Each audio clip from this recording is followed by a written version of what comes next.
Good morning, everybody. It's been a few days since I put out a video.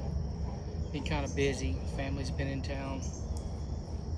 Dealing with issues with my truck. Full drives trying to go crazy on me, so I'm having some work done on it. Just trying to find a place I'll actually work on it anymore has been quite a chore. Go to a dealership and they don't even want to talk to you. They don't even want to call you back. But that's not what we're here to discuss today. What we're here to discuss today is after everything goes to poop. Alright, I see regularly and have for years, people come up with a figure of 90%. It's always 90%. 90% of this, 90% of that. And I've always wondered, where do you get your numbers from? This particular number I'm talking about is 90% of the population will die off in a grid down situation. Well, where are you getting your numbers from?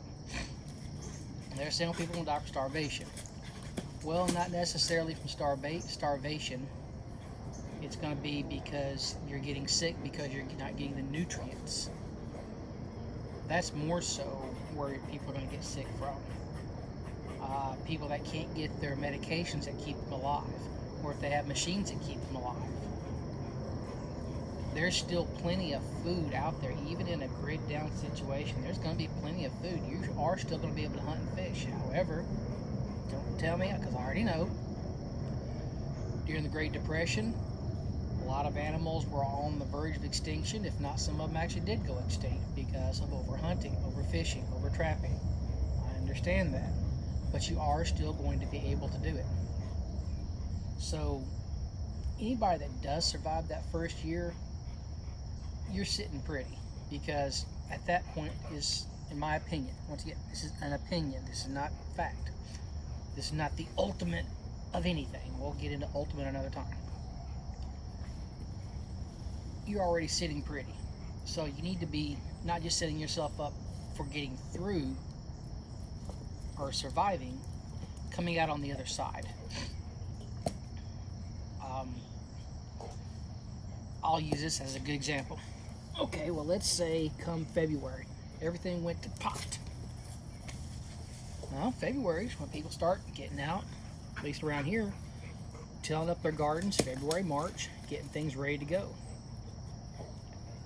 I see people putting big things of plastic over their gardens. I've never done that, but so yes, that would be a perfect time, especially if you were a newer prepper and you only had 3 to 6 months worth of supplies, or you only had 3 months of supplies.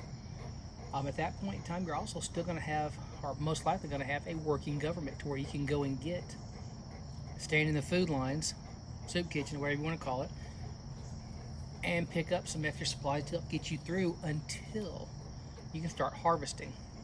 It may not be a bounty crop, that's going to depend. I've had years where my peppers were the only thing that grew and I got no corn. I've had years where I had corn, tomatoes, peppers, potatoes, onions. Well, I've never had any issues with onions or tomatoes, so let me take that back. Never. I've always gotten plenty of onions and plenty of tomatoes. I've never really grown, hang on a second.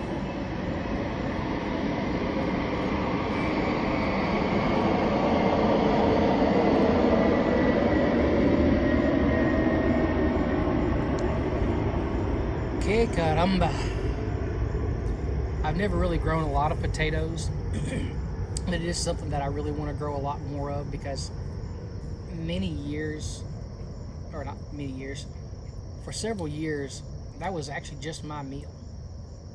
I'd come in after a hard day's work, and that's all I would eat. So, getting to the other side of poop going awry, money's still going to be there. People are still going to use money. You are most likely going to have a barter system. Chances are you're still going to have some form of government. It's not going to be mob rule, unless it would really have to be catastrophic to be all Mad Max, Book of Eli, to have no form of government, no form of policing. Even if there is no real government, you're going to have small pockets of society that have banded together. maybe 50, 100 people, maybe even more than that. And they're going to have like tribal. They're going to have leaders. So yes, I can't imagine that. Hang on.